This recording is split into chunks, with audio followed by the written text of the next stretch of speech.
All right, everybody. Hello, and welcome to another episode of Display Skeptics.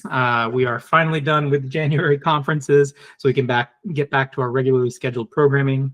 We'll start off with a little bit of news, and then for folks over on Patreon, they can access the first part of a really in-depth micro LED versus LCOS light engine introduction that Carl and I have recorded a little while ago. But for today, we'll get started with some February 2026 news. Good to see you again, Carl, after seeing you in person so long. Oh, yeah, it was good. We got to meet each other twice in 1 month in person, so that was good. And yeah, it doesn't happen too often. Short shows. Yeah, I'm way behind. I got all my pictures sorted. I've got like thousands of them from the two conferences, and I'm just kind of got to get a little bit lazy, but got to get going on getting some content out on various things going on there. Yeah. And you and me both. Yeah, to the subject, I think we both commented maybe on our last video that when we were at SPIE, there was all this hubbub going into it. There was going to be all this laser stuff, and it turned out to be mostly papers. And the most interesting stuff had to do with waveguides. The stuff we actually see on the floor were more waveguides and stuff like that. So. Yeah, the big silicon carbide launch that Gore Optics showed at their booth, and then about five different versions of reflective waveguides. And I do owe an apology to OptInvent. I said they were another clone. Actually, they're less of a clone and more of a different way of doing it. So I want to correct the record on that. But anyway, but other than that, yeah, there's a lot of I was surprised how many reflective waveguides showed up at there.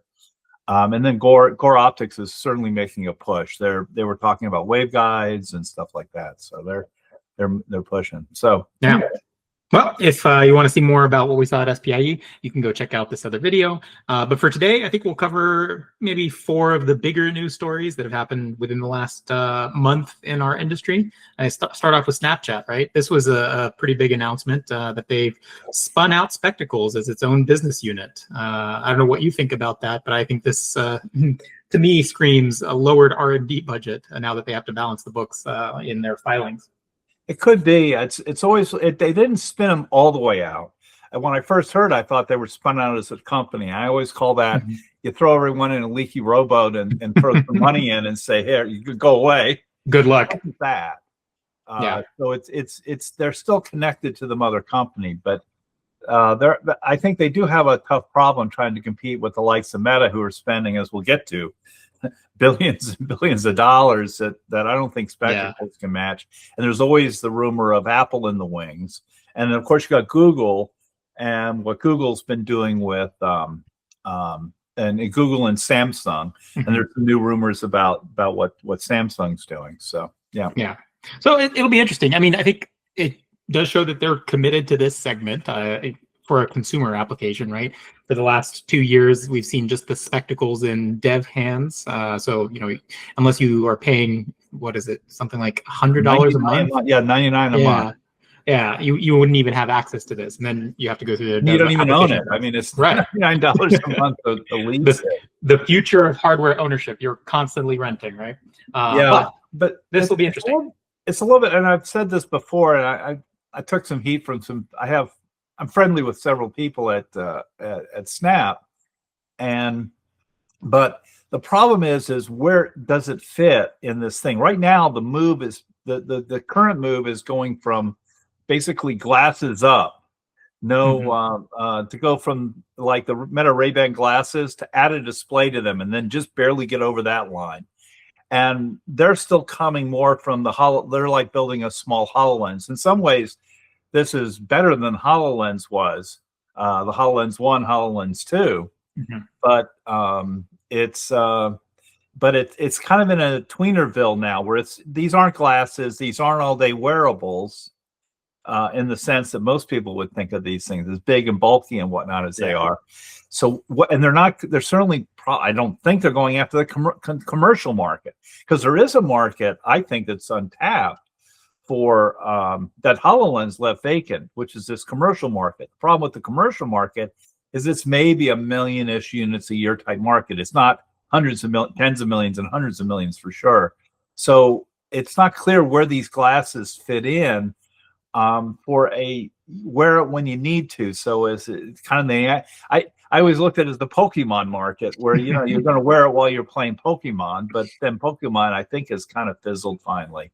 Well, So. and I don't know if you're going to be spending, in excess of thousands, maybe even close to $2,000 for this. The tech that they're packing in this is significantly more intensive than what we're seeing in even the Meta Ray-Ban displays, which we believe are very heavily subsidized. So it'll be interesting to see. I don't know if this is going to make quite as big of a splash in the consumer space, as you said, a smaller but much more price insensitive market as well.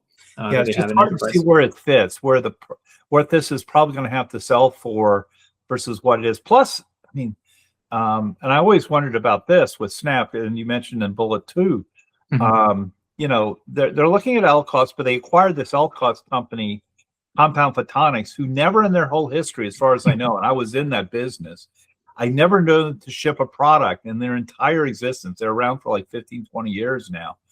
And they've never actually shipped something other than the stuff that was already being built by they acquired a company called Brilliant. And not to be confused with Brilliance. A lot of people like to do these play on the word brilliant, but there's a Brilliant company making LCOS, and they acquired them and kept making products that they had been making. But I never knew them to develop a product. I saw lots of good samples. I saw some really good, promising samples, but I didn't see a product. So you've acquired this company that's going to make LCOS devices that are just for them, because there were people who were planning on using those chips from the Compound Photonics that then had to find another alternative LCOS because they liked the samples, but then they didn't go to production.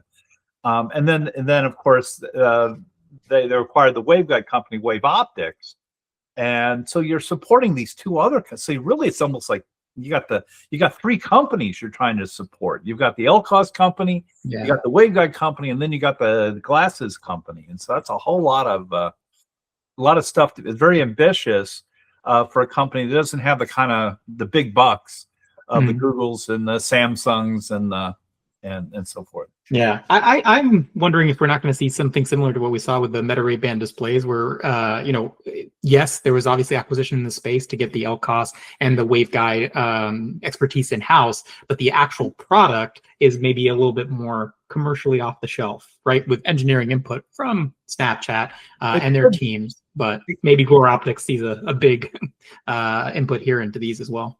Oh, that's very possible. I know that they were very high. I mean, they had a big show at AWE last year. They owned the whole floor on the way to the main conference room. So they had like a 10x the booth anybody else had.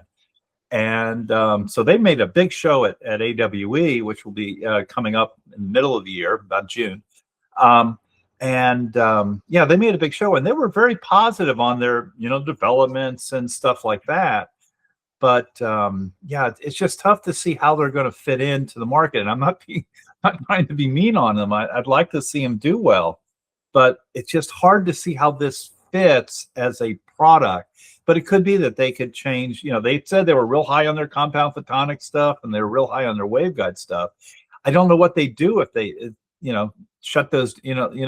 Why they would turn the other way the way Meta did. Meta had a little different thing because they didn't own those companies. They didn't own. Well, you could argue they had their own internal waveguide development, and they probably spend more. And by the way, obviously, they probably spend more on waveguides than Snap spends on Wave Optics.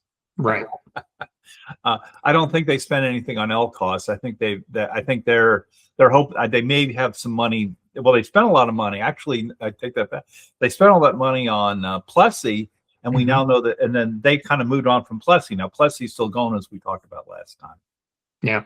Well, it's interesting, and we'll see. We'll see it in June this year, exactly what that looks like. If it's not launched there, then maybe we'll at least get some hints as to what they're looking at in the second half of the year. But I think the next big piece of news was an Apple acquisition, generally a very secretive effort. This one was a little bit more public, and I'm not exactly sure, what caused this to be a lot more public. Maybe it's the fact that Google Ventures invested so much in these QAI guys. But I think it's dollar amounts. The word is 1.6 to 2 billion. And so when you start talking with a B, Mhm. you tend to draw flies. Exactly. Even for Apple, maybe it's loose change in the grand scheme of things, but Yeah, for the industry, it's big bucks. yeah. Yeah, this one was interesting because I think we both kind of are equally confused as to why this deal is so big. I mean, the company itself, it certainly has some IP. We've looked at a couple of their patents, both on the software algorithm side and the hardware side.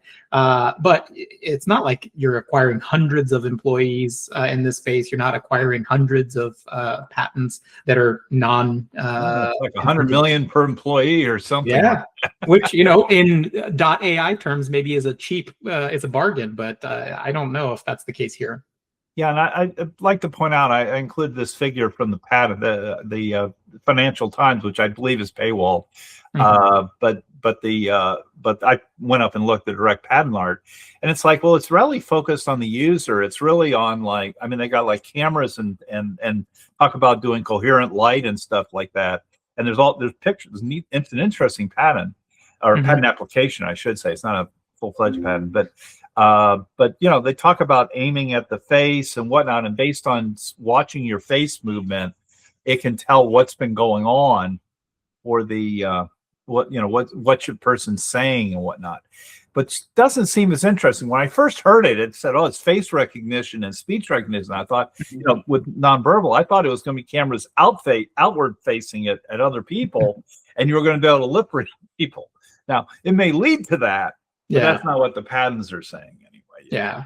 And there's another interesting one of their PCT patents delved into kind of pressure changes in the ear to monitor vocalizations, basically words that you may be muttering to yourself, but other people can't hear. You could kind of extract out of those little pressure differentials that they would try to monitor out of your ear canal. It's just reminds me of the microphones. They have a lot of mics and stuff that work out of basically off your ear canal. But this is it. Yeah, it's really.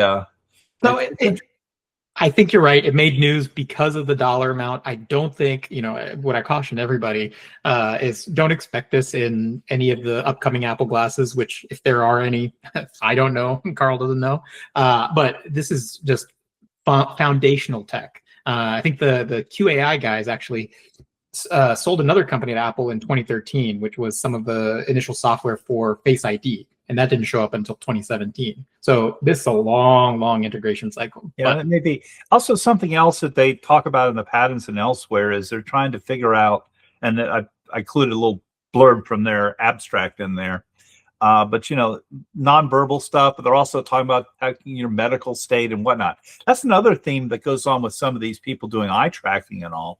Yeah. Some of these guys are putting cameras into your, starting to look for glaucoma or other medical things.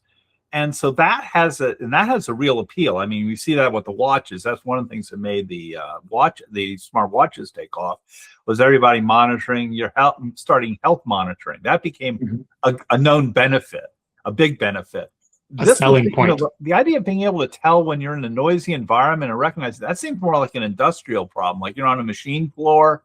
And there's a lot of stuff there where people are doing stuff to try to isolate sound and being able to recognize your voice in a very noisy environment. But yeah, the whole thing just doesn't quite add up yet. Maybe there's some grander plan that we can't see. Well, we'll see eventually if they release a product with any of this technology in, but it's going to be years down the line. Yeah. More Apple rumors. I think you wanted to talk a little bit about their Apple Pen. Yeah, this is well, we go back to the glass holes, right? If you remember when Google Glass came out way back when, around I think 2012 or thereabouts, because it was early on in my blog. I wrote my first article and I said it was going to fail, and everyone was like, "How can Google fail?" But a part of it was there was kind of three parts to it. One is that you look kind of weird because it was really kind of with a block of glass up here and all that. The second thing was it was an ego thing. You're a rich person who can afford to buy these really expensive glasses. And the third thing that people talked about in terms of glass hole was that it had a camera on it. And these are kind of like, all of a sudden it says, well, we don't really need all that processing that the humane AI, if we remember that one not very long ago. Yeah. And we've had a show on that. But it's like cut to the chase where you just want to put cameras on your body. And this is an AI rendering that I picked up. There's several AI renderings out there, but they say it's going to be about the size of an AirTag. So it's pretty small, but it's just going to have, and the rumors all say three microphones, two cameras. I'm sorry, three mics, two cameras, and a speaker. That's what it's supposed to have on it. But no display. So it's a little bit out of our art because of no display, but where it comes in is all this camera stuff, and the big thing, and this is always, particularly people who are really into this, they're starting to say, what are they really after? You start to look at ulterior motives, and the question is, can they provide a convenience? And I sometimes say that the whole idea is to provide you with something that's convenient to you in order to collect your data, your information. And this seems to cut to the chase a lot. We're just going to put cameras on there, and we're going to collect everybody you're looking at and or everything you're looking at. And there's a story I read from an article by somebody, I can't remember when, but they said one of Apple's big things was they were so far behind Google Maps. Google went out there early on with the cameras and all the camera cars and the guys, the backpacks with cameras and all that, collecting information way beyond the data that was available from any survey. So they had better map data than any government agency ever had. And that's one of the things that made Google Maps so good, is that they had so much better up-to-date data.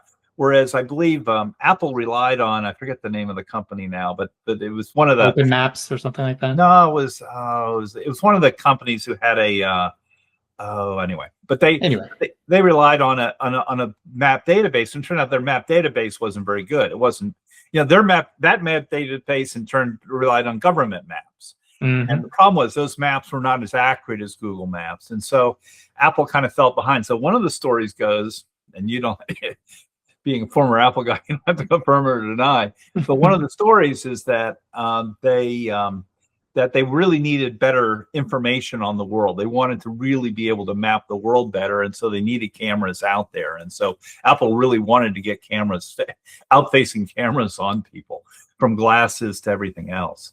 Yeah, well, maybe that's what this AI pen is driving towards. But I think, this is a rumor that people should take with a big grain of salt. There's so many issues with these pens, as we've talked about in the Humane AI example, and especially if they're constantly turning on the camera and recording around you. Not only is there, privacy issues, there's fundamental hardware issues. The battery on this thing is either going to need to be so massive that you're going to have to be wearing those same leather jackets that we saw in the Humane promos, or it's going to take, a few minutes of video and be dead, and you're going to have to charge it.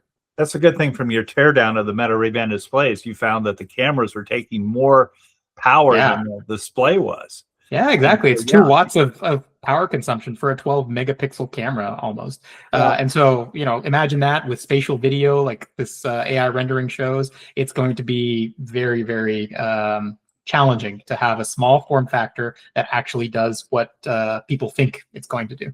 Yeah, so I agree on the grain of salt thing. And I always say, at any moment, Tim Cook could say, no, we don't want to do this. And you don't know that they didn't float this. Yeah. You don't know. If you want to play tinfoil hat time, you could say they put it out there just to see how it played. How negative of a response they get. So yeah. Well, enough about Apple for February. I think we'll move on to Samsung next. Do you think you put this on, Carl, about their Q4 earnings call?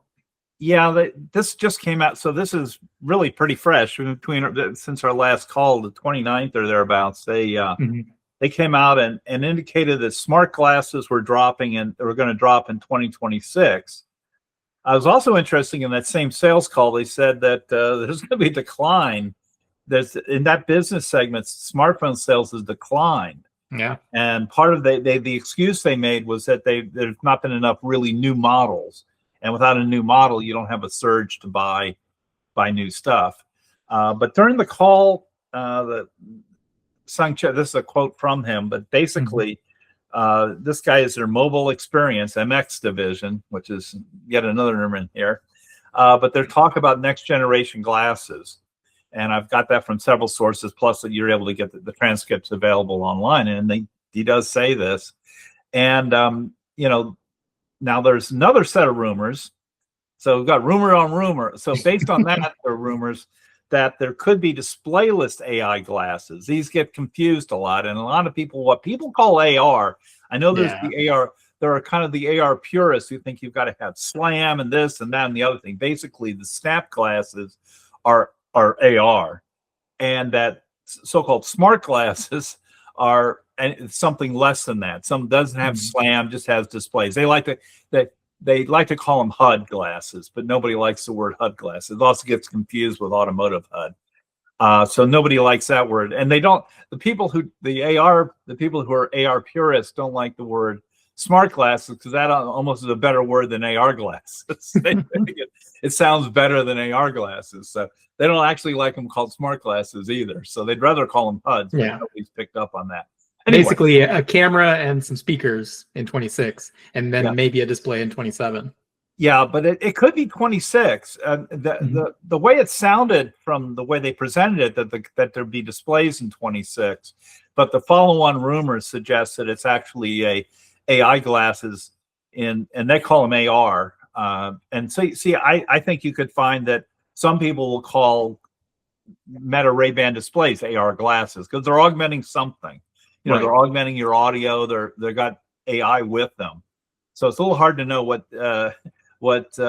we have a lot of different definitions of what AR means. Yeah, and we're not converging anytime soon. I think the industry is going to continue to bicker for a couple of years on this. But well, the marketing people are going to probably decide the day and if a big name guy, you know, whatever Apple calls them, that'll be it. Like what did Apple come up with for the Apple Vision Pro? What do they call it?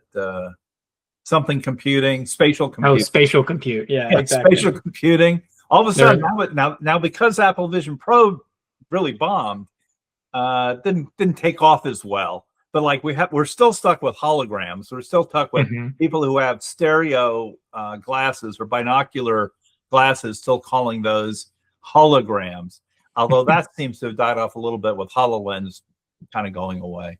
Although, you know, I'm still on the rumor mill. You know, you got Anduril out there. They were at the, they're still going, and then you got Rivet out there doing that kind of stuff. But the Microsoft's kind of gotten out of that field. Yeah, let some other guys take that heat. Well, I think that it'll be interesting, right? Samsung will definitely come out with something. They need to. I think they've seen the success that Meta's had, at least on the camera, displayless AI glasses, whatever we want to call that category.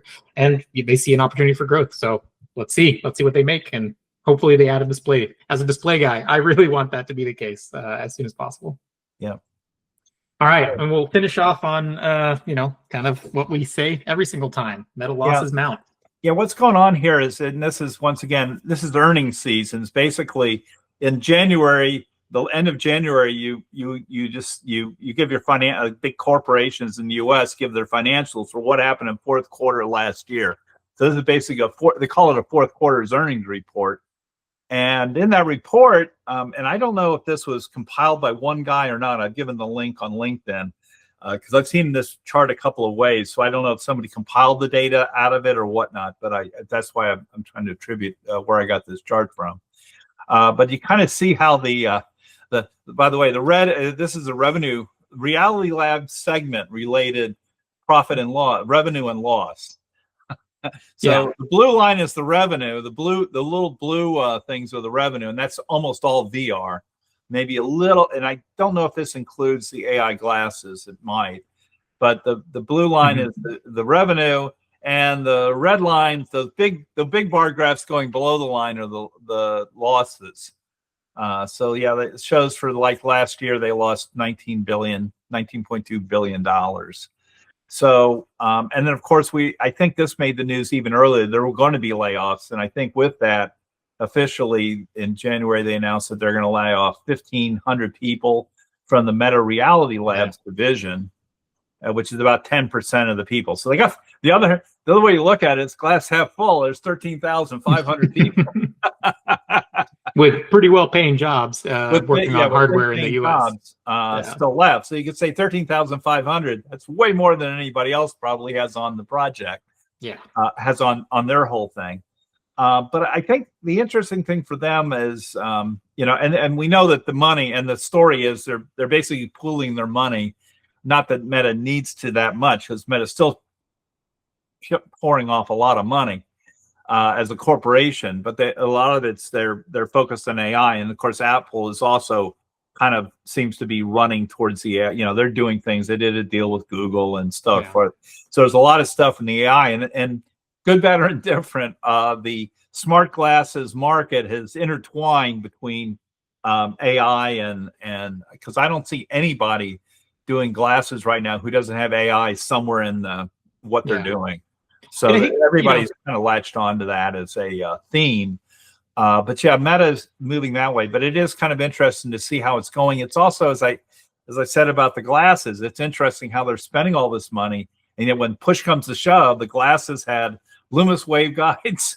It had the Gore-Tex engine. What's that? The Gore Optics engine. Used Gore Optics engines and used Omnivision's LCOS. So basically the three core components of getting that display on there were all pretty much off the shelf that anybody could have done. Anybody could have used. And so we'll see what happens if the other shoe drops. They had a presentation at one of the reasons why people are, it's funny, Meta talks about doing silicon carbide waveguides, and the next year there's like all this silicon carbide waveguide activity. And they talked about doing laser. Last year they had a whole bank of presentations on lasers, and this year we see everyone trying to talk about lasers, but still much more research, not too much in the way of reality. Yeah, well, I think Jason Hartlove, the VP at Display and Optics Division for their AR stuff, said it best in his presentation. Right, they're looking for an optical engine under $100 that includes display technology and waveguide, and then they see a path to putting this into hundreds of millions of units. Yeah, frankly, 100 for 100, right? $100 for 100 million. Yeah, and frankly, Meta's not going to be manufacturing at scale to reach that sub $100 price point. It's going to be the industry. So they're going to work really closely with the Gore-Tex and Gore Optics, with Omnivision, with Lumens, and all of the other players in diffractive and micro LED technology as well, to mature those technologies that gets into a price point where you can start putting this into very big volume devices. Yeah, but we're not there yet.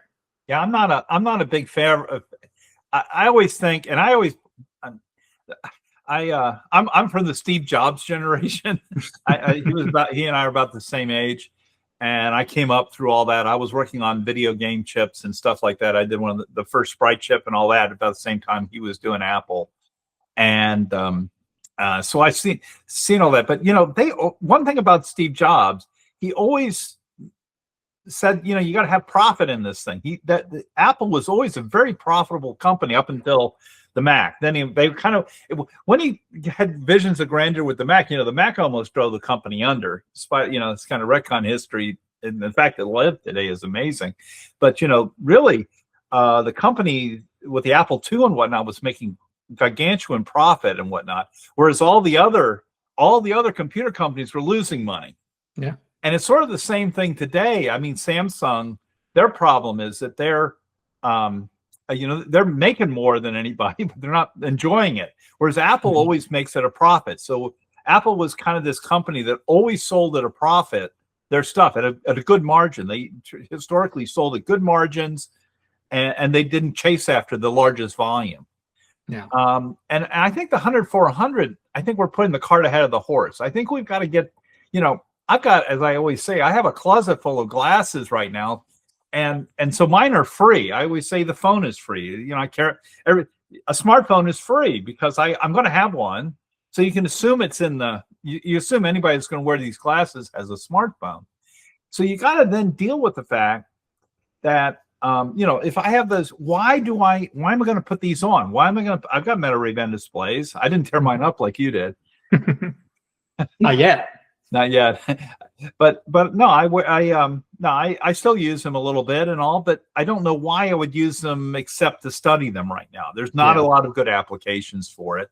I think there's a danger that you try to go for cheap before you figure out going for useful. And one of my very first articles I wrote on my blog was first be useful. And I'm still a big believer in that. I think if the Apple Vision Pro glasses, if the Apple Vision Pro headsets, if they were really, really useful, and Brad Lynch, my old buddy, he still uses his. I mean, he uses his computer for every day. The problem is there are very few people who found those useful for anything beyond watching movies on them. And yeah, they're way overpriced. $3,000+ is way overpriced for movie glasses. But if you were talking about if it really did something for somebody, there's lots of people. I always say if you adjust for inflation, an Apple Vision Pro is less expensive adjusted for inflation than an Apple II. And an Apple II was pretty bare bones initially, but it had enough there that people could put apps on it, and they ramped up an ecosystem. So I think putting the price ahead, I very, very strongly disagree with that strategically, that you first got to show usefulness. And I think the problem, and you get down to this, for all these billions of dollars, I would have liked to have shown something that people said, God, I really want that now. I need that now. Yeah. Because the history of technology, I always say, the history of technology is always build something for the upper middle class market, because there's enough of those in America, particularly, that will buy something if it's really useful. If it's really useful, you can spin up a $3,000 product, no problem. It's been done, hundreds and thousands of times, and companies have gotten very rich off of building products that initially cost that much, including the automobile. Television sets. It's unimaginable to me when I was a kid growing up. Television set adjusted for inflation, a 23-inch television would probably be $3,000 or $4,000 today, adjusted for inflation. If you looked at a mid-60s color television and stuff, you just don't realize how relatively inexpensive technology is today. But the problem is, you can't jump at that end at the beginning and then say, but it's not useful for anything. I don't care if it costs $100. Nobody's going to buy it if it's not useful. Yeah, and I don't think we've quite gotten there yet. There's some useful enough applications, but not ones that would convince non-techie people like us to really dive into and now have a lot more user friction in terms of charging glasses that they've never had to do before, pairing their glasses to the phone. All of these are frictional aspects of this device category that you're going to need a significant amount of use to get out of them, which I don't think we get yet. And that's a good reason. I'm kind of pro on the industrial side of things. I think HoloLens left a big hole that's not been filled right now. But it's not a big market. It's maybe a million-ish unit market, but it's all these assembly line people and all this other stuff. But maybe that's the way in. If you try to jump into the deep end of you're trying to jump in with the Olympic athletes right at the beginning on competing with all this other stuff out there. The phones had decades to be refined. A couple of decades now of refinement and whatnot. So you're trying to jump in at that end when it's at high volume and everything, and then you're trying to come up with new technology.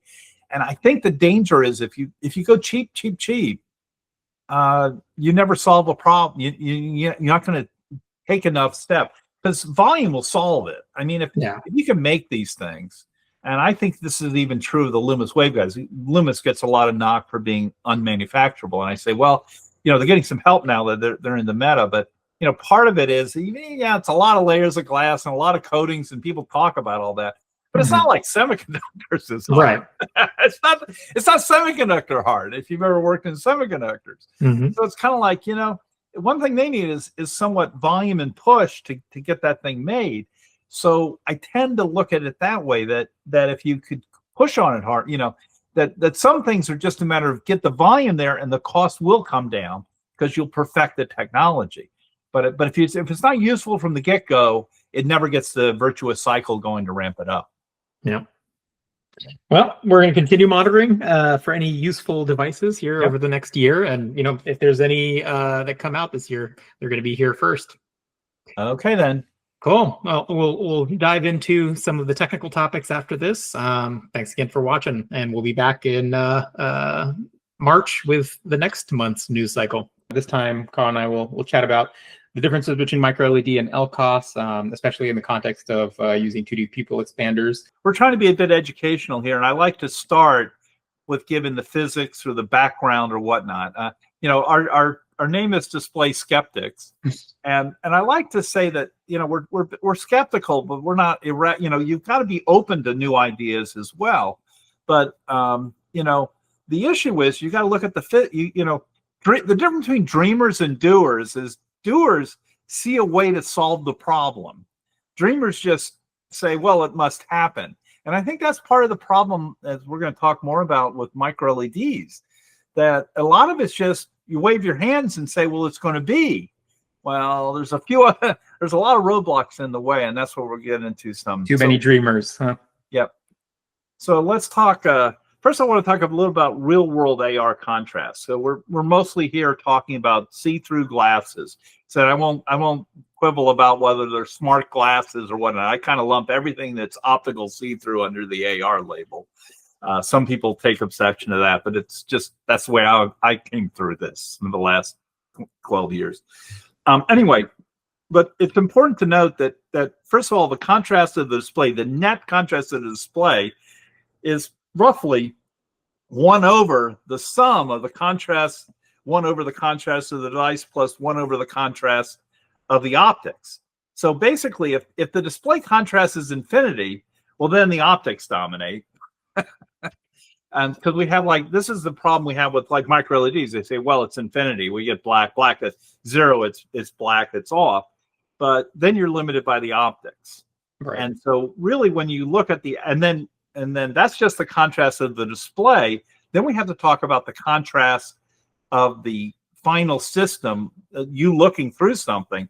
And now we have to throw through the ambient.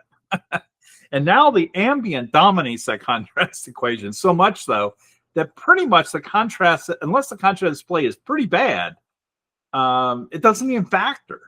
The real contrast that you see is the display on. You take the ambient plus transmissivity. If you have blocking, light blocking or whatnot, that's for transmissivity. And then the display on over the ambient times transmissivity, because your black level is whatever the ambient that comes through whatever your blocking is. But whatever ambient light reaches your eye, that's your black. And then so your white or your bright is basically a function of you add whatever that was plus the display on.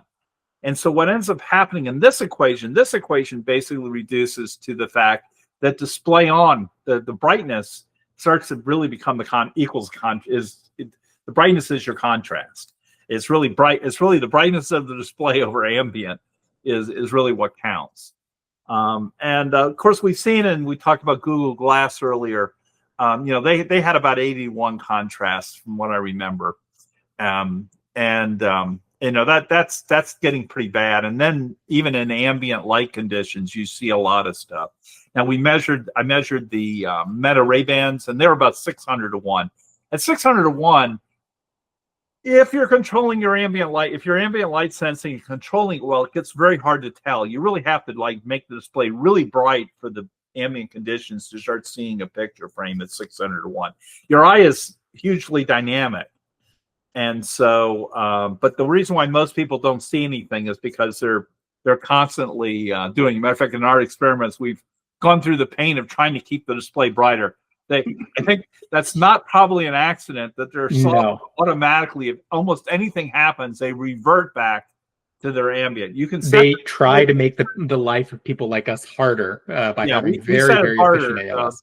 Particularly when we're trying to project the image and look at it on a screen and stuff like that. So, but yeah, they seem to not like you to do that. That's also why you don't see forward eye glow, because it's only 1.5%, which doesn't sound, it's really not much. When these diffractive waveguides are putting out 50% or 100% of the light that's going to the eye. So they're putting a lot of light out. They look like flashlights. But when you do the ambient light sensing and stuff and control that, it's 1.5%. You can't see it. It's only when you start to drive to higher brightness levels do you see any of these kind of things. So, and that's you can argue that's a whole product thing. So anyway, let's talk. I'm not going to get into this equations, first of all, because I don't I haven't really in years even delved down to understand it all. But the basic idea is that Etendue is I call it the killer of optical dreams, because there's when you get to building projector stuff, I never heard of Etendue except for when I was at TI. I was working in the graphics thing. I met the guy came in from Kodak who was going to be working on in DLP, and he basically said everything's Etendue. In projectors, the problem is light has a randomness, and so it tends towards being more and more random. And the Etendue is the product of the area and the sine of the cone angle. Okay, so that's basically it. And it's always in an ideal system, it's preserved. You can take your light source. This is from TI, but I like the set of drawings and stuff. You know, it's that product, and you can't change that product. So another way of looking at it is, you can, if you make the light bigger, if you take a lens and collimate the light, you have to make the area of light bigger, and you can make it the rays more straight. But if you put that into another lens and try to fit it into a small hole like a waveguide, well, all of a sudden the randomness will increase again. And those rays cannot go into the waveguide. You have to have collimated light, as we've learned. You know, when we're trying to focus this thing, you have to get pretty far away from the meta ray band thing when you're projecting on a wall before it starts to get into focus, because it's really designed to focus at infinity. So this is another way of saying it. Most things are Lambertian, including LEDs, and even LEDs with quantum dots and stuff tend to be Lambertian emitters, which basically means it's proportional to the cosine of the angle. So this kind of shows what a Lambertian light looks like over here. Yeah, and there's definitely some work to get non-Lambertian emitters, but they're very much so lab scale today. Polar light we're comes going to to talk mind. a little bit about Elydia. Elydia is the big proponent of doing nanorod type stuff. There's a few other companies doing that too. So the basic problem you have is the Etendue is kind of set by the light source. Basically, you start with light coming out of an emitter, something emitting, and the Etendue can only get worse. That product of randomness and size can only get worse. So you could take, like I say, through here, you could take a small spot, an LED, put it through a lens, put it through another lens, and bring it back down, and the randomness over here has got to be worse. Even though the hole you went through on this side was the same as this, these light rays have got to be more random than they were over here. That's just physics, okay? Well, the problem you have is to collimate, you get what I call collimation gain. If you take an emitter and put a lens on it, you can collimate that light. You can start to collimate the light. But the problem is your ability to collimate light is a function of how big the emitter is and how big the pixel is. So if you have pixels in an array, like in a micro LED, and you try to put a micro lens on it, it will help collimate the light a little bit. But you can't really collimate it very well because the pixels are too close together. So only the pixel pitch. Now, typically micro LEDs can collimate better because the emission size, it's not the size of the chip or anything, it's the size of where the light emits from. And in micro LEDs, that emit area is usually smaller than, say, an OLED. And that gives them an advantage that they can get more collimated light out of a micro LED for the same amount of light you get out, because they tend to emit from a smaller area. But anyway, this is an important concept, that you can't collimate at the display level. You have to collimate at each little light source emitter. And so that's a big confusion, that people think, well, I'll just put a lens over the whole display. No, from an Etendue perspective, what counts is where you got to look at the lights, each little light source. And that becomes the big problem, is that when we look in here, you're collimating light from a tiny LED, and this lens can only be a little big. And this will become important in a few minutes when we look at what happens with LCOS. So what happens is, with LCOS, what you do is you collimate, you start with this LEDs that are bigger, much bigger than the micro LEDs, but the size of the total of the LEDs is much smaller than the size of the display. So what you do is you take the light, through a lens, you collimate it, polarize it, hit the LCOS device. Optically, way we draw things optically, we tend to show light going left to right. So really, this is a mirror. LCOS optically basically acts like a mirror. It's about 90% or more, 95% reflective. So it acts like a pretty good mirror. And so basically, you can bring the light back down again. And so what's setting the Etendue for LCOS is the size of the LED, primarily. I mean, you get some losses through here, and there's also that homogenizer, and that loses some Etendue and stuff. But and that the reason why there's little micro lenses all over that homogenizer is to lose as little Etendue as possible. So there's some loss in that. But with the micro LED, you're pretty much, what's really setting your Etendue is the size of the micro LED display itself, and it's very hard to get that light into the entrance pupil of a waveguide. That's basically what it comes down to. Now, one of the big claims of Lumens is that their entrance pupil is bigger than it is typically for a waveguide. And because their entrance pupil is bigger, they can actually get away. They work better with micro LEDs, and they can work better with LCOS, but they have a big advantage, even a bigger advantage with micro LEDs because they're so Etendue disadvantaged. And you talked about there are people working on it. Lydia is one of them. So it's not an unrecognized problem in the field. They're using nanorods, but so they're talking. You can see here they're talking about how their simulations are here. This is interesting. This is a paper from ARV or MR25, but their actual is over here. So they're better than Lambertian. Oh, I think your pointer needs to come back again. Yeah, thank you. Yeah, here we go again. Simulations are over here. Their measurements over there, so it's not as good. It's better than Lambertian, though. Right. So anyway, so it's definitely a recognized and well understood problem within the micro LED community. The other thing I like to point out is Lumens and Nits. Nits are kind of like is light in a particular direction. Lumens is total light, but they're both what I'll call subjective measurements. People don't realize this, but Lumens and Nits were made by analyzing people. Basically, people would say how bright things are and relative brightness and all. So the Lumens and Nits scale is really a human response factor. And it turns out the human response is nonlinear. It turns out in terms of nits and brightness, you have almost no sensitivity to blue. Blue has almost nothing. Your eye doesn't really see blue very well in terms of brightness. Green is the best, and actually a pea green or a little bit of yellowish green is your peak green, but it's not a good color. When we try to pick three colors, we try to pick on this color triangle to get something where we can get a nice color space. And but anyway, and then red is also is also not as good as green, but much better than blue. Matter of fact, this is just a mathematical equation thing.